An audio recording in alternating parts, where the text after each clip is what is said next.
19h, passé de 3 minutes en direct sur France Culture. Bonsoir Rima Abdul-Malak. Bonsoir. Merci de faire votre entrée politique ce soir à France Culture. À l'instant, nous écoutions le rappeur Medine avec les deux jeunes Toulousains géniaux, Big Flo et Oli. Il ne vous a pas échappé, Rima Abdul-Malak, que Medine, invité aux universités d'été des Verts et de la France Insoumise tout récemment, a suscité une très vive polémique. Quel est votre avis sur ce sujet ?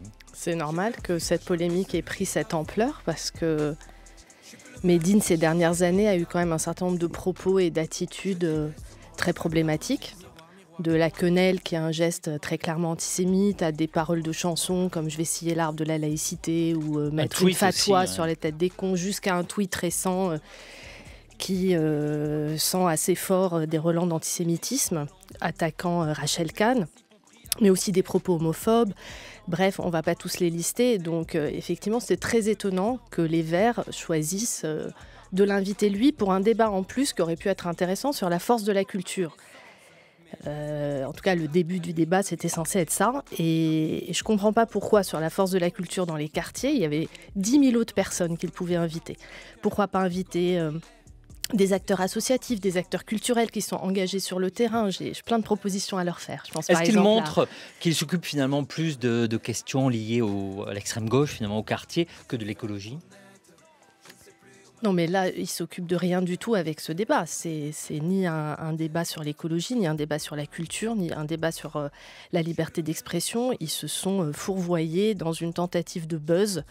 Et d'ailleurs, ça a marché, puisqu'on n'a parlé que de ça pendant plusieurs semaines. Et ça a fait une formidable publicité à Medine, que je regrette, parce qu'il y avait plein d'autres acteurs à mettre en avant. Je pense à Zaya Ziwani, par exemple, chef d'orchestre, qui travaille dans les quartiers depuis Stein, où elle a commencé, ou à Alain Degois, surnommé Papy, qui a révolutionné l'improvisation en France, qui a révélé Jamel Attrape, Sophia Aram et tant d'autres, et qui continue à œuvrer dans les quartiers. Bref, il y a plein d'exemples de personnes qu'ils auraient pu mettre en avant pour ce débat. Vous devriez être conseillère chez les Verts, je me dis. Claire Baumelard. Non, merci. Rhys, le rédacteur en chef de Charlie Hebdo, il qualifie Medine de sergent recruteur pour l'extrême gauche.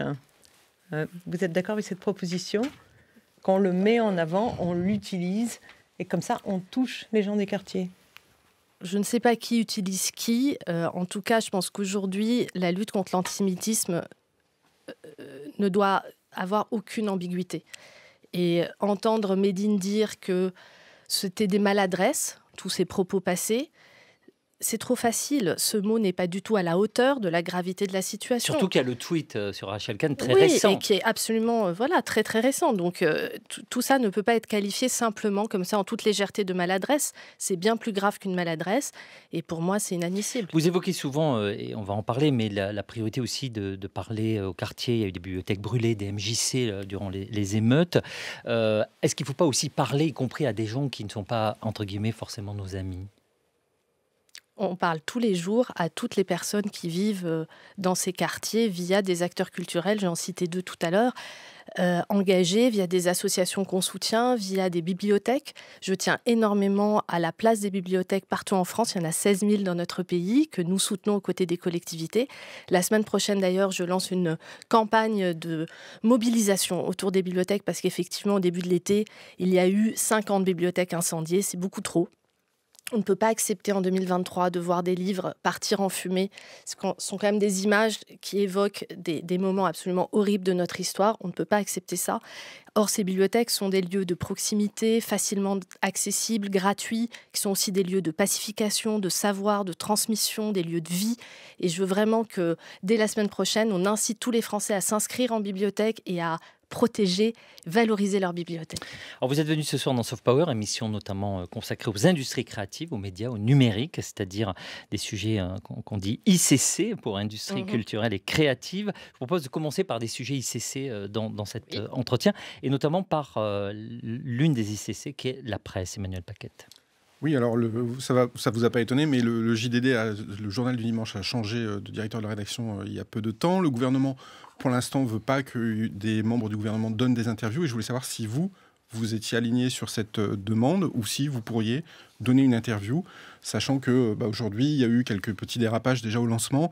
Et aujourd'hui, Mediapart, donc il y a un article qui dit qu'il y a plusieurs journalistes de Russia Today qui viennent de rejoindre la rédaction du JDD.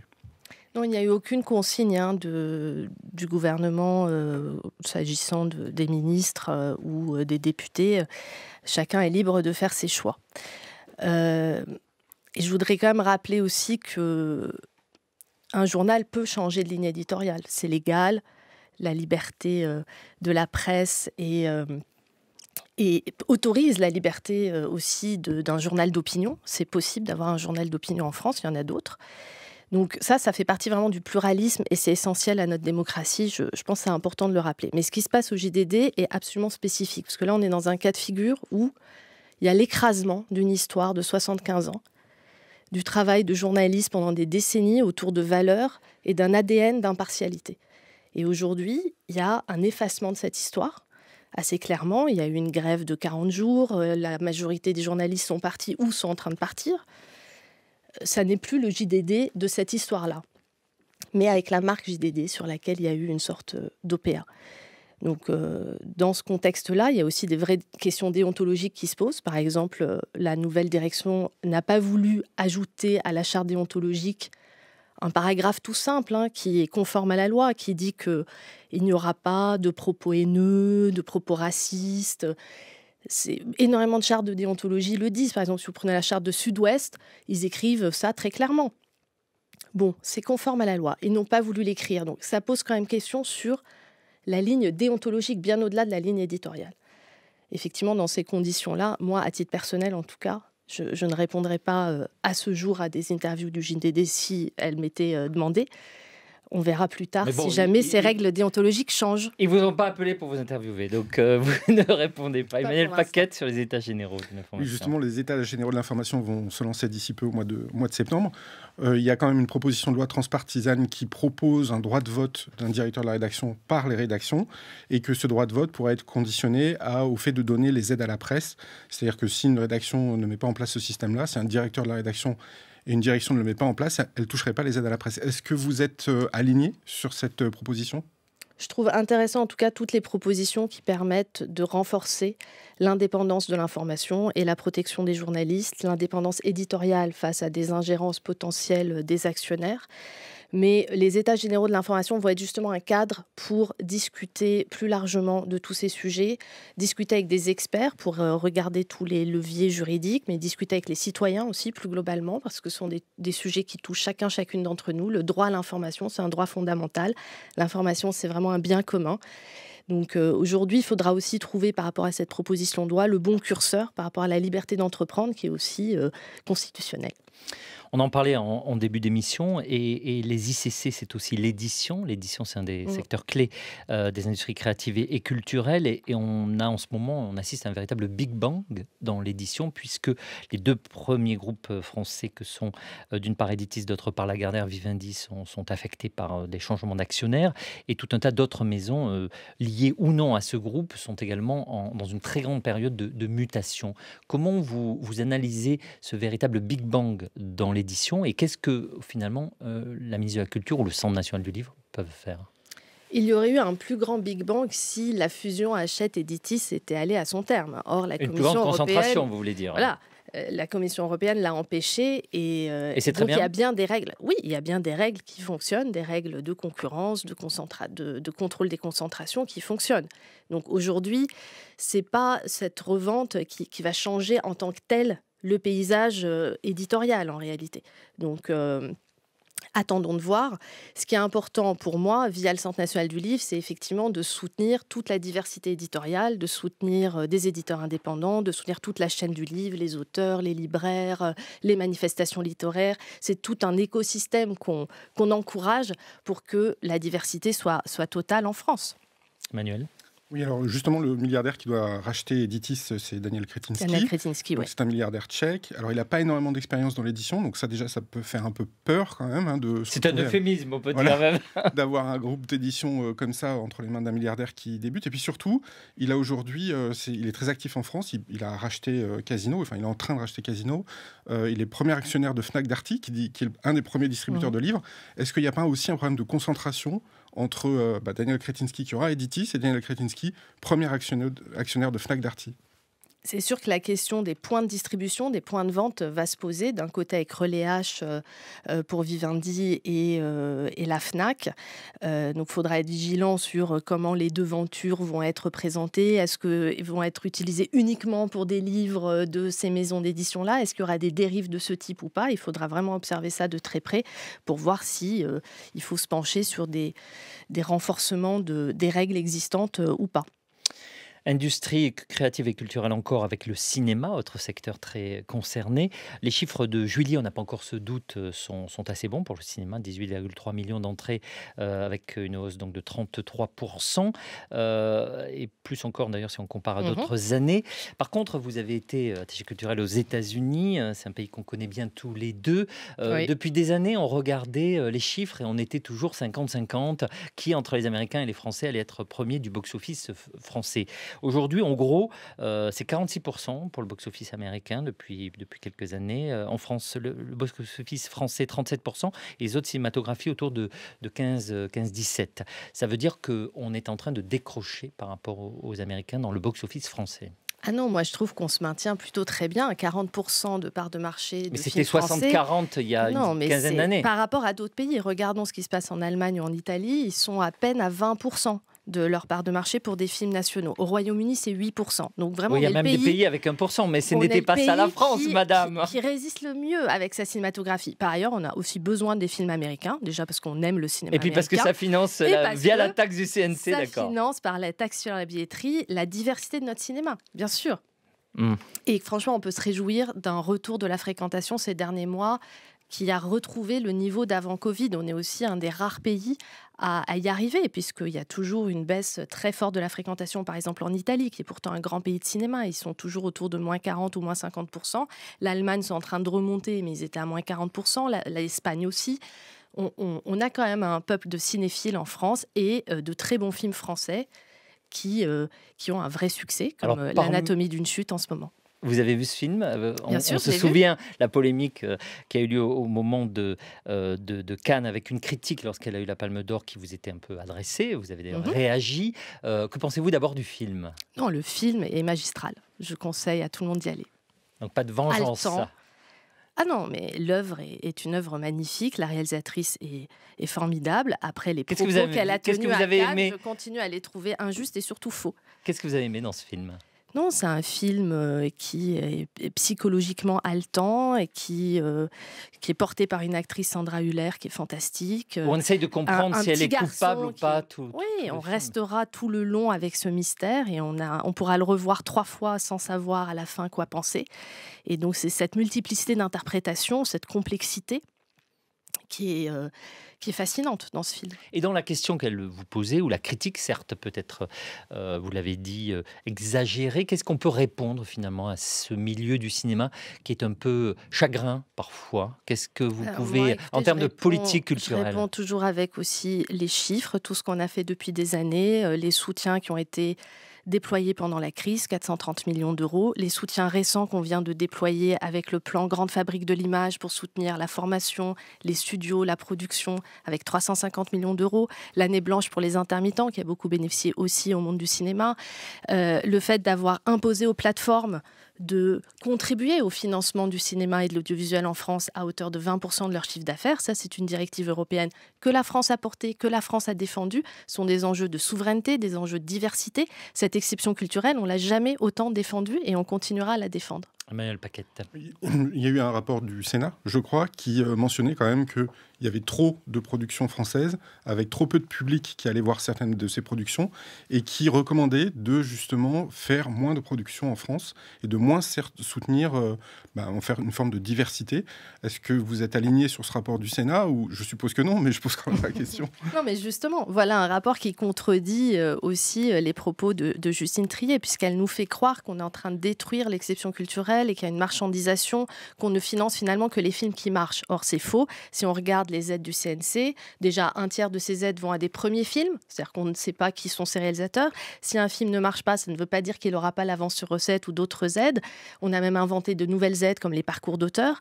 Au contraire, on mise sur l'émergence de talents nouveaux et parmi ces talents, certains vont avoir des films qui vont trouver leur public tout de suite, d'autres pas, d'autres vont avoir besoin de 3 ou 4 films avant de trouver leur public et c'est ce pari que le CNC, que notre politique d'exception culturelle, porte et j'en suis fière. Autre secteur des industries culturelles et créatives, la musique, secteur important également. En début d'émission, on a évoqué la question des festivals. On y reviendra avec Claire Baumelard dans un instant. Mais parlons du Centre national de la musique, une sorte de CNC pour la musique qui a été créé assez récemment, qui peine à se financer. Il a été proposé une taxe, notamment sur le streaming. Et alors, en préparant cette émission, j'ai reçu énormément de messages, notamment des organisations qui défendent le streaming. Je vous passe les noms et qui disent au fond les services de musique en ligne indépendants français seraient les premiers pénalisés, d'ailleurs les seuls si vous mettiez en place une taxe pour financer le CNM. Et surtout, on fait déjà de la diversité et ces plateformes qui n'ont pas de modèle économique tout à fait viable pour l'instant ont besoin de temps pour arriver à survivre. Quelle est votre stratégie par rapport à ça ? On vient de parler justement du cinéma et du fait qu'on a imposé aux plateformes de streaming de contribuer au financement de la création. Je pense qu'aujourd'hui, la musique est de plus en plus écouter en ligne sur des plateformes de streaming, mais aussi sur YouTube, sur TikTok, qui sont des modèles qui utilisent énormément la musique. Je ne parle pas que du streaming payant comme Spotify Deezer, ou Deezer. Je parle aussi du streaming gratuit. Et c'est vrai qu'il y a eu une mission assez approfondie menée par le sénateur Julien Bargeton, qui a fait une centaine d'entretiens et qui a proposé une contribution des plateformes de streaming payantes comme gratuites à hauteur de 1,75%. C'est assez peu de leur chiffre d'affaires réalisé en France pour contribuer au financement du Centre national de la musique et contribuer à la diversité musicale de notre pays, mais aussi à l'export de nos talents, complété par d'autres dispositions. Il n'est pas question que seules les plateformes de streaming contribuent. Sur le Centre national de la musique, est-ce qu'au finalement, on n'a pas inventé une espèce d'usine à gaz ? Maintenant, il faut la financer et ça crée plus de problèmes que de solutions. Ce centre était attendu, cette maison commune de la musique, ça faisait 10 ans qu'elle était attendue. Heureusement, nous avons pu la créer sous le précédent quinquennat, juste avant la pandémie de Covid, en janvier 2020. Et heureusement que le CNM était là, d'ailleurs, pour déployer toutes les aides pendant la crise sanitaire et les aides de relance. Je pense vraiment que cette maison commune de la musique, c'est un levier très fort pour l'avenir, pour porter la diversité, l'indépendance aussi des acteurs de la musique et porter le rayonnement à l'international de notre création. Emmanuel Paquette. Oui, alors la question peut-être un petit peu technique, mais vous parlez d'une taxe qui serait relativement faible. Or, la plupart de ces plateformes sont déjà soumises à une taxe de 3% de leur chiffre d'affaires, la taxe dite numérique. Donc, est-ce que vous allez mettre 3% plus 1,5%, donc on arrive déjà à 4,5%, plus la TVA, puisque maintenant ils payent leur TVA, ce qui n'était pas forcément le cas par le passé. Donc en fait, ça fait quand même un poids de l'imposition qui commence à devenir fort sur des plateformes, pour certaines d'entre elles, qui sont toujours pas rentables aujourd'hui. Alors, on est en pleine concertation. Là, donc jusqu'à fin septembre, c'est le délai que m'a donné le président de la République pour réunir tous les maillons de cette filière et finaliser ce tour de table. Donc, tous ces curseurs précis sont en train d'être discutés. Mais si je reprends l'exemple du cinéma, Netflix, par exemple, est taxé à 5,15%, à 20% de TVA, plus contribue à 20% de son chiffre d'affaires à la production cinématographique audiovisuelle. Donc voilà, là, on ne parle pas du tout des mêmes chiffres, mais on parle de plateformes qui font des millions d'écoutes tous les mois. Mais si on revient à l'histoire de Spotify, de Deezer, etc., nous étions tous extrêmement inquiets il y a quelques années parce que les CD disparaissaient et il n'y avait pas de modèle alternatif. D'ailleurs, il y avait tout ce débat sur Adopi où on taxait, même parfois on punissait des jeunes alors que l'offre légale n'existait pas. Cette offre légale aujourd'hui existe, elle est vertueuse, elle va permettre sans doute à terme, à mesure que les structures et les gens s'abonneront de manière plus régulière à des offres payantes, elle va permettre un modèle économique sans doute même plus vertueux et peut-être plus riche sur le plan financier que ne le faisait même le CD. Est-ce qu'il ne faut pas continuer à les protéger, à les aider, à les rendre françaises et européennes, plutôt que de taxer ces structures françaises, alors que Apple Music et Amazon feront peut-être un peu ce qu'elles veulent à côté? Non, mais il n'est pas question de les brimer. Effectivement, on a aussi la chance d'avoir des acteurs français très forts en la matière. Mais il est question de penser à tous les mécanismes qui vont permettre à l'avenir de préserver l'indépendance des acteurs, de préserver la diversité et de de faciliter l'émergence. On sait aussi que sur ces plateformes de streaming, ce sont certains genres musicaux, certains artistes qui tirent leur épingle du jeu plus que d'autres. Il faut qu'on pense à long terme à un équilibre pour cette filière, évidemment.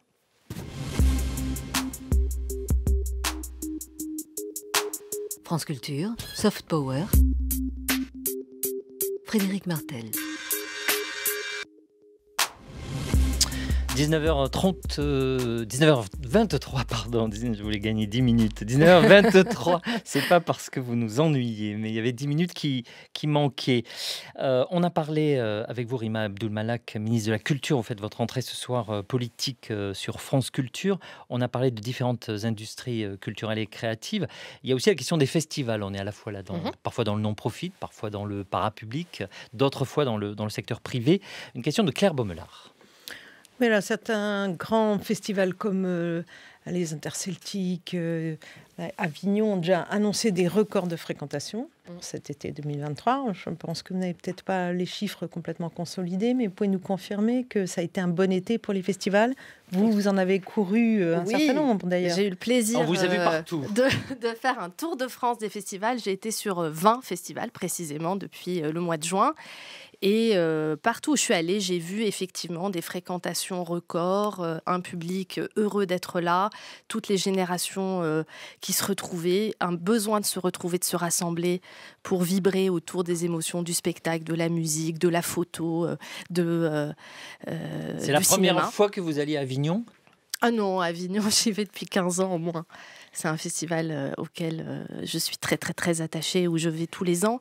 Mais aussi les petits, vous êtes allé aussi dans les... Je suis aussi allée dans des petits villages, par exemple la Chaise-Dieu, où il y a un magnifique festival de musique classique, c'est un village de 600 habitants en Haute-Loire. Je suis aussi allée au festival du bout du monde, à la presqu'île de Crozon, ils n'avaient jamais vu de ministre de la Culture. Je suis aussi allée à Royan, un autre festival de musique classique. Ça leur a fait quoi de voir le ministre de la Culture ? Au début, ils ont eu un peu peur, ils m'ont dit mais pourquoi vous venez ? On n'a jamais vu de ministre. Ils vous ont reconnu ? En fait, ça s'est très bien passé. Bon, c'était quand même un petit peu organisé avant, mais surtout, j'ai pu voir une telle vitalité, des bénévoles aussi engagés, parfois pour certains depuis 30 ans qui ont grandi avec ces festivals, un ADN à chaque fois très particulier, des histoires locales, des aventures humaines, des ancrages dans les territoires, et c'est ça qui fait la force des festivals en France aujourd'hui. Alors, 23, c'est passé, ça a l'air bon. Qu'est-ce qui va se passer en 2024 ? Alors, en 2024, on a une année un peu exceptionnelle, parce qu'une fois par siècle, nous accueillons les Jeux Olympiques et Paralympiques. Donc, ça va être un été doublement exceptionnel avec de la culture dans toute sa splendeur habituelle et le sport dans toute sa splendeur aussi. Et les festivals seront maintenus. Alors, certains ont dû ajuster leurs dates parce qu'ils tombaient pile au moment des cérémonies d'ouverture ou des grandes épreuves des Jeux Olympiques. Donc, par exemple, l'Interceltique de Lorient que vous citiez, Claire, se décale d'à peu près une semaine. Les Vieilles Charrues s'avancent de quelques jours. Le Festival d'Avignon se cale in et off. Pour la première fois, auront les mêmes dates et vont avancer. C'est arrivé par le passé. Hein. Oui, ça faisait longtemps que ce n'était pas arrivé. Et donc, à part il y a des déçus, il y a des déçus. Nous cherchons encore une solution qui est le Lollapalooza Festival en Île-de-France. Mais j'ai bon espoir qu'on trouve une solution d'ici 15 jours, 3 semaines. Tous les autres festivals auront bien lieu. Et c'est pas trop tard d'ici 3 semaines, une solution ? Non. Je suis en ligne avec eux, j'étais encore en ligne avec Angelo Gopé tout à l'heure. C'est un sujet qu'on suit de très près avec plusieurs pistes qui sont à l'étude. Mais en tout cas, tous les autres grands festivals, c'est-à-dire les festivals d'une telle ampleur qui nécessitaient des forces de sécurité particulières. Montpellier, Aix-Orange, le Hellfest, même pas vraiment tout cela. Certains plutôt grands festivals de musique comme Rock en scène, Hellfest, Solidays, les Vieilles Charrues, les Francopholies, etc. We Love Green, ceux-là ont tous leur date confirmée et auront tous bien lieu l'année prochaine. Alors j'ai trouvé quelques mécontents hier, un peu par hasard. Je marchais au bord de la Seine et j'ai parlé à quelques bouquinistes. Je me suis dit pourquoi pas donner leur la parole. Et alors ils sont très remontés contre vous, si on peut dire, très remontés en fait d'être démontés. Alors les bouquinistes, là, ça relève plutôt de la ville de Paris en réalité, mais je trouve que la mairie de Paris a plutôt bien répondu. Il s'agit de quoi? Il s'agit du moment de la cérémonie d'ouverture qui, de manière très, très, très exceptionnelle, va avoir lieu sur la Seine. Ça va être un magnifique symbole. C'est Thomas Joly qui en est le directeur artistique. À mon avis, ça va être magnifique. Mais ça va impliquer peut-être des mouvements de foule, des dispositifs de sécurité, une certaine logistique. Donc, pour la cérémonie d'ouverture, les quelques jours avant, les quelques jours après, parce qu'il y a du montage, démontage, les bouquinistes sont invités par la ville de Paris à s'installer ailleurs. Invité, oui, c'est un mot gentil. Oui. Écoutez, ils organisent visiblement, ils organisent pour eux un site pour pouvoir continuer à vendre leurs produits. Les bouquinistes, c'est l'âme de Paris, bien sûr. On est très très attachés à leur présence et les touristes ne pourraient pas comprendre d'ailleurs qu'il n'y ait pas les bouquinistes, pas que les Français. Donc moi, je trouve qu'il y a des solutions qui sont proposées et que ça mérite d'être regardé. Il y a encore des discussions entre la mairie de Paris. Vous les recevez aussi vous-même ? Là, c'est vraiment un sujet qui concerne la préfecture et la mairie de Paris, mais je le suis de près et je verrai quelles solutions sont proposées. Qui parlait souvent à Jack Lang, si on en croit une formidable vidéo qui avait circulé il y a quelques mois. Oui, j'ai déjeuné avec lui il y a quelques jours. Voilà, donc il vous envoie des SMS et des lettres tous les jours par dizaines. Vous n'êtes pas la seule. Sur la question des bouquinistes, il aurait dit non mais ville ou pas ville, je m'en occupe. C'est ça, Jack Lang. Non, mais je m'en occupe au sens je suis, mais je ne vais pas me substituer à des décisions qui relèvent de la mairie de Paris et que je trouve plutôt constructives. Mais s'ils s'en occupaient pas bien, par exemple, admettons, on va regarder, vous reprenez le dossier ? J'appellerai toutes les personnes nécessaires à la ville de Paris si besoin, mais je trouve que là, ils ont fait plusieurs propositions, des propositions aussi d'indemnisation potentiellement s'il y a vraiment des pertes de chiffre d'affaires très, très, très importantes. Ces propositions, je vais les suivre pour voir si elles sont réellement satisfaisantes, mais il me semble qu'elles vont dans le bon sens. Claire Baumelaar. Donc, on a bien compris, ça va se faire, ce déménagement des bouquinistes. Alors, il faut qu'ils en soient d'accord aussi. Ah ben moi, je leur ai parlé hier, ils ont dit pas question. Hein. Non, vous savez ce qu'ils m'ont répondu ? Ils m'ont dit les Jeux Olympiques, ils peuvent aller ailleurs. Ah, mais je crois que vraiment, cette cérémonie sur la Seine, c'est une belle idée. C'est sûr qu'il y aura des désagréments, et pas que pour les bouquinistes, dans l'organisation. Mais je crois qu'on sera très heureux le 26 juillet 2024 quand on verra cette cérémonie avec cette symbolique d'ouverture, de lien avec le fleuve. Je veux voir les choses avec optimisme. Et puis on dit aussi que de toute façon, même s'ils restaient au bord de la Seine, on devrait les fouiller toutes leurs boîtes et aussi les fermer, les cadenasser de manière forcée pendant la durée. Donc finalement, ce n'est pas une meilleure solution sans doute pour eux. Non, mais je suis sûre que dans le dialogue, dans les prochaines semaines, des solutions seront trouvées qui devraient leur convenir. Je le souhaite. 19h30, Rima Abdul-Malak, la ministre de la Culture, est notre invitée. Ce soir, une question sur le budget avec Claire Baumelaar et les finances. Oui, on a entendu Emmanuel Macron annoncer sa volonté d'assainir les finances publiques. Alors, dans ce contexte-là, comment s'annonce votre prochain budget? Et est-ce que dans ce budget, vous avez des mesures susceptibles d'aider à assainir les finances publiques? C'est-à-dire des mesures de réforme et des mesures d'économie. Alors, tous les ministres ont été invités à travailler sur des marges de redéploiement, notamment pour financer la transition écologique. Il y a un enjeu qui me tient très à cœur, y compris pour la culture, parce qu'on doit mener des travaux d'investissement pour améliorer la performance énergétique de certains bâtiments. On doit décarboner aussi la culture. Donc nous ferons des efforts. Là, je suis encore dans une phase de négociation. La trajectoire de financement de mon ministère n'est pas encore actée. Le budget sera présenté fin septembre. Mais je voudrais quand même rappeler qu'on a obtenu 7% d'augmentation entre 2022 et 2023 pour mon premier budget, 7% d'augmentation qui ont permis de financer davantage l'éducation artistique, le patrimoine, un plan que j'ai lancé pour les métiers d'art et aussi des efforts particuliers sur la lecture et tant d'autres choses. Donc vous voyez, on reste absolument mobilisé sur les grandes priorités. Emmanuel Paquette. Est-ce que vous pourriez faire des économies, par exemple, sur le pass culture, hein, puisque la Cour des comptes a estimé que c'était des dépenses qui étaient beaucoup trop importantes au regard des résultats qu'il pouvait y avoir en face? Ah non, la Cour des comptes n'a pas exactement dit les choses comme ça. Et le pass culture, j'envisage aucune économie sur le pass culture parce que ce sont, au contraire, on est en train d'élargir le pass culture dans sa version collective, scolaire, au 6e et au 5e. Ça va démarrer dès la semaine prochaine avec la rentrée, en plus des 4e, 3e, seconde, première terminale, et en plus du pass culture à 18 ans.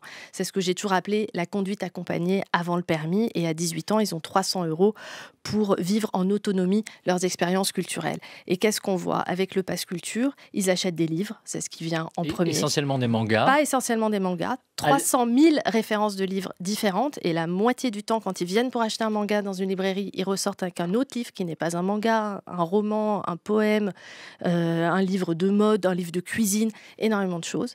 Deuxièmement, ils vont vers la musique, les festivals, les concerts, mais aussi les achats d'instruments de musique. Plus de jeunes pratiqueront la musique, plus ils iront plus tard écouter de la musique, c'est formidable.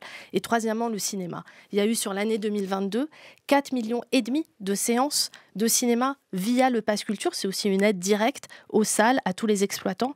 Donc honnêtement, pour moi, le Pass Culture, c'est à la fois un outil pour aider toutes les industries créatives et tous les lieux culturels, mais c'est aussi un formidable levier d'émancipation pour la jeunesse. On les associe comme protagonistes, ils ne sont pas que consommateurs. On a créé des ambassadeurs Pass Culture, des reporters Pass Culture, ils sont actifs dans le projet, ils conseillent aussi l'équipe du Pass Culture. Donc vraiment, on a encore des marges d'amélioration, toujours. Malgré le coût, c'est un grand projet de démocratisation culturelle. C'est une grande priorité en termes de démocratisation et de participation des jeunes à la culture. J'y tiens beaucoup. Claire Baumela. Si pas le Pass Culture, quoi? Qu'est-ce qui peut être... Non, mais la question est sérieuse. Certains investissements, par exemple, certains chantiers, certaines programmations d'investissement. On peut, voilà. Mais moi, sur le fonctionnement du ministère de la Culture, c'est quand même un budget de 4,2 milliards. Je ne pense pas que c'est sur ce budget-là qu'on réglera à nous tout seuls, en tout cas. C'est une question de tendance, c'est pas une question de... Des critiques, et notamment un ancien DRAC a fait des calculs, vous les connaissez sans doute, où il montre ce qu'on pourrait faire avec l'argent du Pass Culture. Alors c'est des dizaines de scènes nationales qui seraient créées, des musées, des bibliothèques, etc. Je suis pas sûre qu'on ait besoin de créer des dizaines de scènes nationales. On en a 78 aujourd'hui en France et on les soutient. On a même augmenté leurs aides au moment de l'inflation en janvier. Le Pass Culture, c'est vraiment pour moi une révolution. Parler avec les jeunes qui l'utilisent. Ils sont 3 millions aujourd'hui à être inscrits sur le Pass Culture. 60% d'entre eux disent qu'il y a des activités culturelles qu'ils n'auraient pas découvertes s'ils n'avaient pas le Pass Culture. Ils ouvrent leurs horizons. Ils entrent pour la première fois dans une librairie pour beaucoup d'entre eux. Ils vont pour la première fois au théâtre. Cet été, avec le Festival d'Avignon, on s'est associé au programme Première fois de Thiago Rodriguez, le nouveau directeur, et j'ai vu moi-même des jeunes venir pour la première fois au théâtre, pas seulement au Festival d'Avignon, au théâtre, et repartir avec les yeux émerveillés. Heureusement que ça marche, ça coûte cher, on leur donne... Enfin, vous donneriez 300 millions à tous les paysans pour aller voir la culture, je suis sûr qu'ils diraient qu'ils sont contents aussi. Donc c'est un choix de politique et sans doute... c'est un choix de priorité pour la jeunesse. Pour la jeunesse. Parce que ce sont les publics de demain, mais déjà les publics d'aujourd'hui. Et qu'ils ont aussi beaucoup à nous apporter pour revivifier les lieux culturels. On a besoin de leur regard, de leur implication. Ils ne sont pas que des consommateurs. Venons-en aux grands travaux, même si l'expression n'est plus aussi importante qu'à l'époque de Jack Lang et François Mitterrand, et quelques nominations. Commençons par le château de Villers-Cotterêts.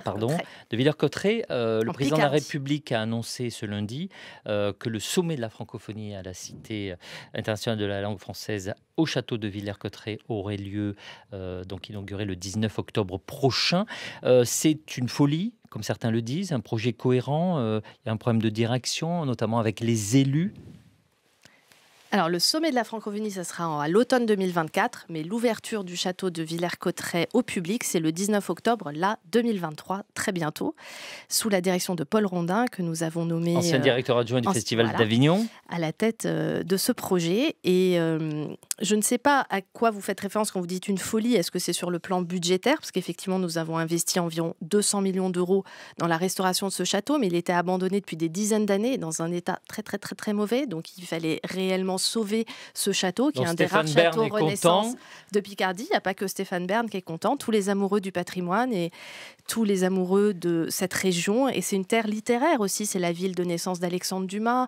Il y a énormément d'écrivains dans la région qui ont marqué cette terre du Valois. Et si vous comparez par exemple le musée du Quai Branly, construit par Jacques Chirac, c'était presque 300 millions d'euros. Donc, et puis c'était à Paris, là au moins c'est hors Paris. Coûte de l'argent, mais c'est pour un investissement pour l'avenir, c'est pour sauver le patrimoine pour l'avenir, mais c'est aussi un lieu qui va être vivant. C'est la première fois qu'il y a un lieu qui sera dédié à la langue française par le théâtre, par le cinéma, par l'écriture. Il y aura des auteurs, des artistes en résidence dans 12 ateliers. Il y aura un auditorium, il y aura des ateliers pour les associations, des activités pédagogiques. C'est un magnifique projet. J'ai hâte de voir le lieu ouvrir. Nous aussi. Claire Baumelard.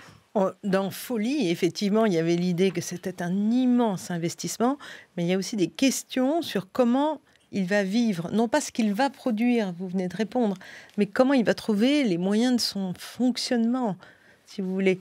Comment on va faire rentrer de l'argent, comment on va, je ne sais pas, séduire les mécènes, le faire des soirées pour faire entrer des recettes propres. Mais c'est tout le projet qui va démarrer le 19 octobre. Je fais pleinement confiance à Paul Rondin pour le mener. Et aujourd'hui, le château de Villers-Cotterêts est dans le giron du Centre des Monuments Nationaux. Et comme vous le savez, le Centre des Monuments Nationaux permet une péréquation entre tous les monuments.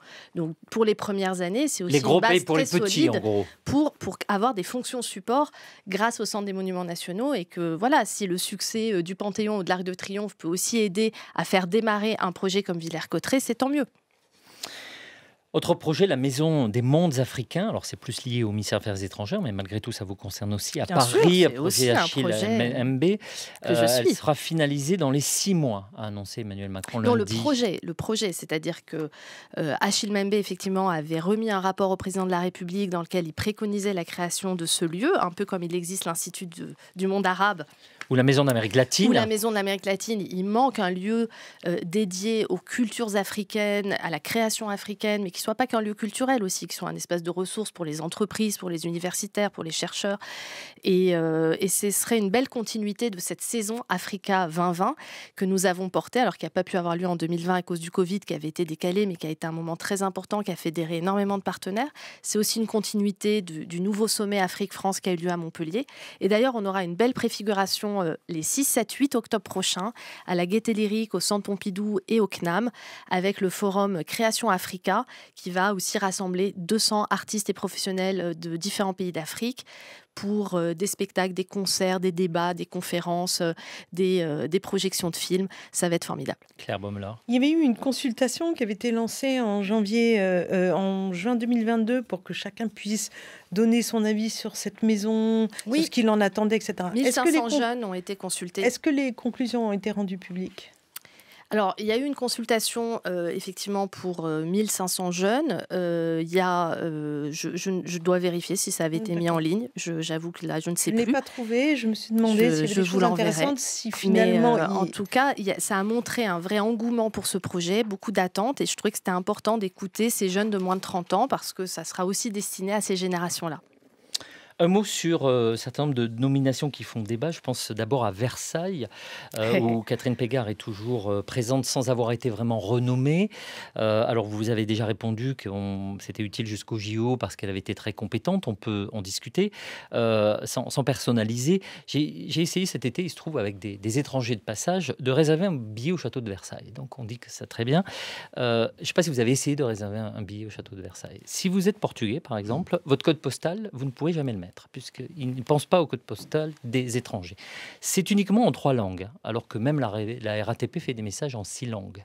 C'est quand même le château de Versailles. Par ailleurs, la gratuité des moins de 26 ans, on peut l'avoir, mais c'est extrêmement compliqué. En fait, personne n'y arrive parce que c'est trouver la bonne case pour acheter un billet pour moins de 26 ans, ça ne marche pas.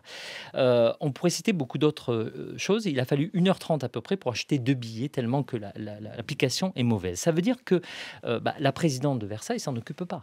D'autre part, cette nomination qui n'a pas été renouvelée, elle est contraire au respect des règles, comme vous le savez, puisqu'il y a quand même des limites d'âge. Je rappelle que Catherine Pégard, qui est la patronne de Versailles, a demandé le départ de Jean-Jacques Ayagon, à l'époque patron de Versailles, ancien ministre de la Culture comme elle, pour des questions d'âge à l'époque. Et là, elle est maintenue bien au-delà de son âge, sans vrai contrat, même si j'imagine que le contrat est un peu pérenne par lui-même.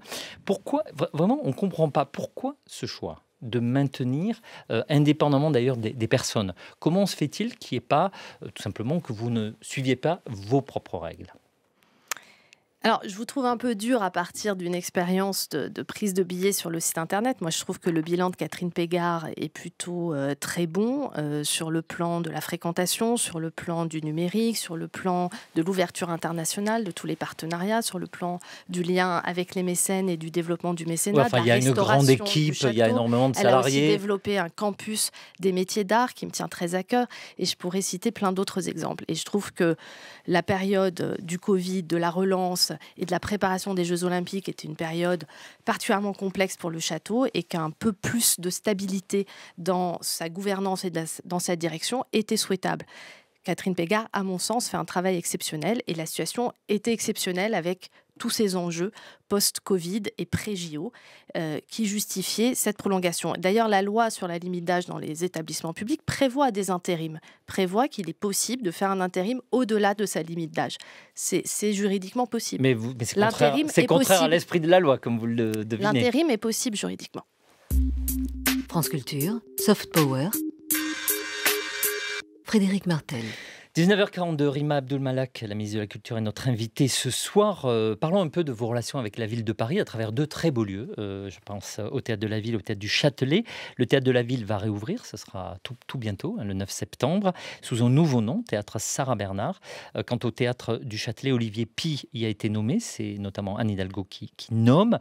Comment vous voyez cette évolution de cet ensemble, avec d'ailleurs une fête qui va avoir lieu la semaine prochaine autour de la place du Châtelet ? Moi, je suis ravie. J'ai été 6 ans à la mairie de Paris. J'ai été la conseillère de Bertrand Delanoë. Je suis très attachée à ces deux théâtres qui sont sur la place centrale de Paris. On s'inquiétait ces dernières années d'une lenteur des travaux et de difficultés c'était plus qu'une inquiétude, au Châtelet. Là, les choses avancent. Moi, je me réjouis que ce soit Olivier Py à la tête du Châtelet. Je me réjouis que le Théâtre de la Ville, enfin, puisse rouvrir. Parlons politique culturelle et peut-être rentrons un peu dans des sujets politiques culturels, notamment au ministère de la Culture. D'abord, une remarque par rapport à d'autres. Il y a un président de région, pour ne pas le nommer, il dirige la région Rhône-Alpes, il s'appelle Laurent Wauquiez, qui a une attitude très précise sur les lieux culturels, notamment en termes de subventions qui ont été fortement baissées, des lieux qui sont menacés de mort parfois. Comment vous réagissez en tant que ministre de la Culture sur ce que peut faire, par exemple, celui-là ou d'autres président de région? Ça me préoccupe énormément puisque la politique culturelle en France, si elle a la force qu'elle a, c'est parce que c'est une alliance entre l'État et les collectivités. Et ça ne peut fonctionner que dans cette alliance. Il y a énormément de lieux, de festivals, de structures que nous soutenons ensemble dans une logique partenariale, de dialogue. C'est-à-dire quand il y a un partenaire qui souhaite changer de ligne, le minimum serait de s'en informer, d'en parler, d'en discuter, de voir s'il y a des solutions alternatives. Là, ni dans la méthode, puisque ça a été assez brutal, ni sur le fond, parce qu'on n'a pas compris les justifications, la position de la région n'est compréhensible.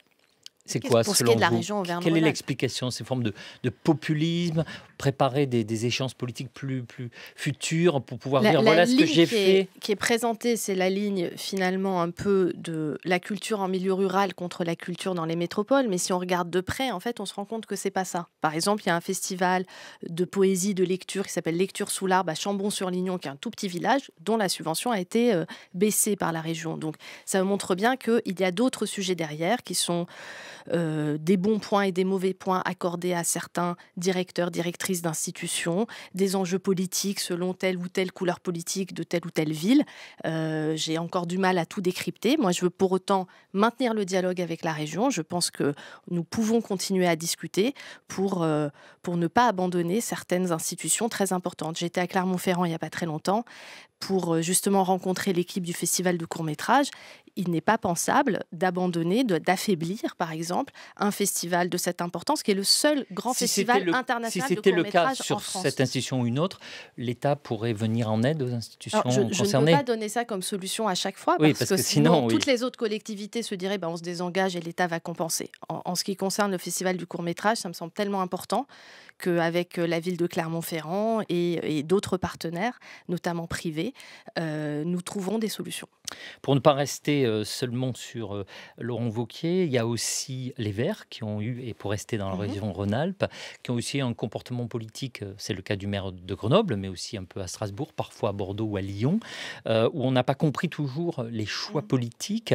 Qu'en est-il notamment vis-à-vis des petites structures, vis-à-vis des théâtres, vis-à-vis aussi de l'opéra? Comment vous réagissez sur ces questions? Là aussi, beaucoup de préoccupations. Rappelons par exemple qu'à Lyon, c'est le maire de Lyon le premier qui a baissé la subvention de l'opéra de 500 000 €, puis c'est la région Auvergne-Rhône-Alpes qui a baissé de 500 000 €. Voilà une baisse d'1 million d'euros, mais dégainée par la ville de Lyon. À Strasbourg, on a vu des choix sur lesquels la maire est revenue, mais de fermer un jour de plus les musées par semaine, au lieu de faciliter davantage l'accès, notamment des jeunes, aux musées. À Bordeaux, on a pu voir une campagne d'affichage tout de même assez ubuesque, avec cette question « artiste, est-ce un métier ?» qui remettait en question le soutien même au métier artistique. Donc, je reprendrai un titre que Libé a eu, qui était brouillon de culture, en parlant des mairies écologistes. Et c'est vrai que c'est regrettable, on ne voit pas de ligne claire, alors qu'on aurait pu imaginer que c'était un parti progressiste qui allait soutenir davantage la culture et son accès au plus grand nombre. Vous êtes déçu, vous avez été, vous l'avez dit tout à l'heure, au cabinet de Bertrand Delanoë, il y avait des Verts. On pouvait penser, au fond, que le Parti socialiste parfois avait perdu ses idées, que les Verts et ces groupes-là les auraient à leur place et que ce serait surtout à Grenoble, ville de Dubedou, ville, d'innovation, là où Malraux a lancé sa maison de la culture, là où il y a une grande MC2, les Verts seraient à la tête d'une révolution culturelle au bon sens du terme et non pas maoïste du terme. Vous êtes déçu ? Oui, je suis déçue. Moi, je viens de cette gauche social-démocrate. J'ai travaillé auprès de Bertrand Delanoë dans une majorité qui est une gauche plurielle, où on travaillait très bien avec les communistes, avec les Verts, avec les radicaux de gauche. Il y avait une ligne culturelle très forte, très ambitieuse. Et là, je ne retrouve pas l'équivalent de ce que j'ai connu avec Bertrand Delanoë à la tête des mairies écologistes. Et qu'est-ce que vous pouvez faire concrètement ? Convaincre les citoyens de mieux regarder ces sujets pour les prochaines élections municipales. Il y a eu, ça ne vous a pas échappé, des émeutes, je l'ai dit tout à l'heure, des bibliothèques ont été brûlées, des maisons de jeunes de la culture. Que peut la culture et quelle est votre réponse, je dirais presque à froid, je dis ça sans humour, mais le temps de réfléchir, il y a eu l'été qui est passé depuis. Qu'est-ce que vous pouvez proposer sur ce secteur ? Moi, ma première priorité, c'est la lecture. Et je le disais, je tiens énormément à remobiliser autour des bibliothèques parce que ce sont des lieux de proximité qui sont les plus accessibles gratuitement à la population et les réinvestir, que ce soit par l'extension des horaires d'ouverture, comme on l'a déjà fait grâce au plan bibliothèque suite au rapport d'Éric Orsena, ou que ce soit en développant les animations, les activités, les projets qui attireront les jeunes. Et par exemple, avec le Pass Culture, on développe des book clubs pour inciter les jeunes à venir aussi dans les bibliothèques. C'est le sens de cette campagne que je lance mercredi prochain, le 6 septembre. Campagne pour faciliter les inscriptions, développer les animations, développer les activités, faire de ces lieux qui sont des lieux de transmission, des lieux de vie. C'est ma priorité absolue, c'est la lecture, parce que par la lecture, on arrivera à toutes les autres formes de culture. C'est la base pour moi, c'est le fondement aussi de la construction de la citoyenneté. Alors j'ai cherché dans l'organigramme du ministère de la Culture qui s'occupait de ces questions justement. Alors je suis tombé sur une direction. Des territoires, de la démocratisation, de la Vous voulez pas participation, nous dire le nom parce que je n'y arrive pas. C'est DGTTDC. Qui a inventé un sigle pareil? C'est une réforme qui avait eu lieu sous Franck Riester, mais qui a le sens pour moi, qui a vraiment un sens très important, qui est d'avoir une délégation générale de la transmission au territoire qui travaille, la démocratie culturelle. Qui travaille en lien avec les collectivités, qui développe des actions innovantes dans les territoires, par exemple le déploiement des microfolies.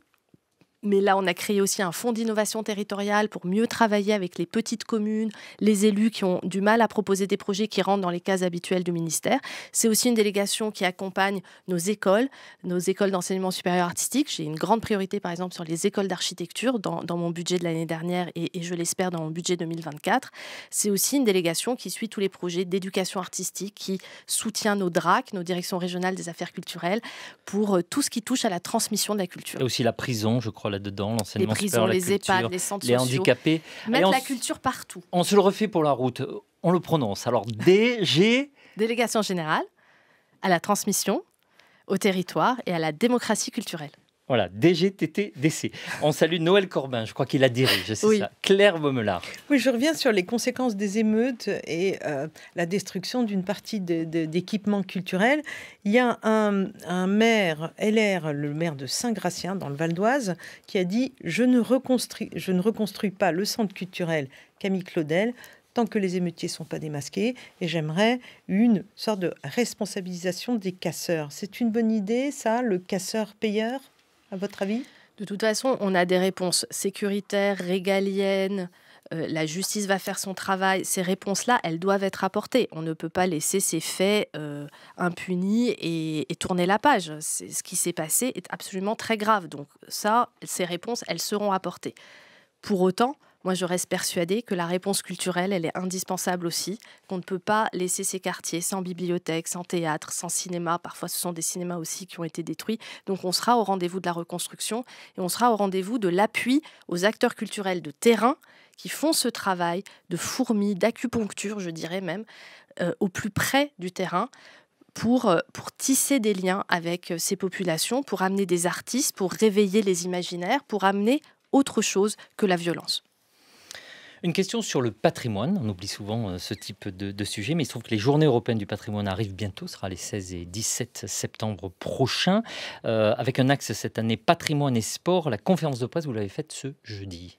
Oui, on a décidé d'entrer pleinement dans cette Olympiade culturelle qui nous amènera aux Jeux Olympiques avec les Journées européennes du patrimoine et en amenant une touche nouvelle, un spécial sport. Évidemment, on pourra voir, comme tous les ans, 20 000 monuments historiques, sites patrimoniaux remarquables un peu partout en France, mais on pourra voir aussi des sites sportifs, des piscines iconiques, des vieux gymnases, des jeux de paume, des stades emblématiques. Et surtout, on pourra voir des spectacles, des performances, des événements qui mêlent culture et sport dans des monuments, dans des gymnases, dans énormément de lieux. Et notamment au ministère de la Culture, je vous invite à venir au Palais Royal pour voir un spectacle de la circassienne Raphaël Boitel. Ça veut dire qu'elle fait du cirque. Elle fait du cirque, mais avec aussi des artistes qui sont entre le sport, l'athlétisme et le cirque et qui seront en hauteur, visibles depuis les jardins du Palais Royal les 16-17 septembre, mais même avant, parce que toutes les répétitions là, à partir de maintenant sont ouvertes au public et si on passe dans le quartier, qu'on lève les yeux, on les verra travailler. Une question d'Emmanuel Paquette qui en avait oublié une tout à l'heure. Exactement. Deux même si je peux. Mais la première, c'est sur le financement de l'audiovisuel public, puisque la redevance n'existe plus. Aujourd'hui, c'est la TVA qui finance France Télévisions et Radio France. Oui. Mais c'est transitoire. Est-ce que vous avez déjà une solution pérenne pour le financement de l'audiovisuel public à l'avenir, après le financement par la TVA ? Et faites attention parce que la présidente de Radio France vient de rentrer dans le studio pour vous accueillir. Elle vous écoute. Alors, moi, mon souhait, et c'est ce qui est en train d'être discuté en ce moment, c'est de pouvoir pérenniser ce mode de financement qui est de flécher une partie de la TVA déjà collectée, une fraction de cette TVA, vers les entreprises de l'audiovisuel public. Donc, c'est quelque chose qui sera... et de le rendre pérenne. C'est mon souhait et ma proposition, mais ça va nécessiter un débat parlementaire. Très bien. L'autre question, et l'autre petite question, c'était concernant l'intelligence artificielle. On l'a vu cet été, mais ça fait déjà un petit moment. Ça touche quasiment tous les domaines de la culture. La musique, puisqu'on a vu des clonages de voix de grands chanteurs, donc ça pose des questions de droit d'auteur, de copyright aux États-Unis et de droit d'interprétation en France. On l'a vu aussi avec les scénaristes qui ont peur d'avoir des scénarios qui sont quasiment faits par une intelligence artificielle. On l'a vu avec même les acteurs qui se disent qu'on peut remplacer leur visage par une simulation numérique. On le voit aussi avec des auteurs de livres qui disent qu'on peut peut-être copier leur style et faire des ouvrages. Est-ce que c'est quelque chose sur lequel vous pensez ouvrir une discussion pour une réglementation, une régulation française, sachant qu'il y a une l'IA Act européen, mais qui ne va pas couvrir ce champ-là, en tout cas pas totalement. Est-ce que c'est quelque chose sur lequel qui vous inquiète et sur lequel vous allez vous pencher ? C'est un sujet vraiment qu'il faut qu'on prenne en européen et pas seuls les Français. Oui, c'est ce qu'a dit le président lundi encore. Oui, et il a raison. Et d'ailleurs, ça fera partie de nos rencontres franco-allemandes bientôt, mais aussi d'un Conseil européen des ministres de la Culture en Espagne dans quelques semaines. Et c'est un sujet vraiment qu'on doit porter avec nos voisins européens. Et il y a effectivement cette IA Act qui arrive. L'enjeu, c'est de pouvoir prendre le meilleur de l'intelligence artificielle, parce que je suis sûre qu'il y aura des évolutions discussions, y compris pour la création, qui vont ouvrir des horizons fascinants, mais de limiter les risques, de se mettre d'accord sur une réglementation, de poser des conditions de traçabilité, de transparence, de savoir quand une intelligence artificielle est utilisée, notamment pour pouvoir ensuite vérifier ce qu'on fait en matière de droit d'auteur, de répartition de la valeur. Ça sera des sujets très complexes. Est-ce que vous connaissez le mot créatech ? Non. C'est en fait les créatifs qui sont aussi des tech. Voilà, assez facile à comprendre.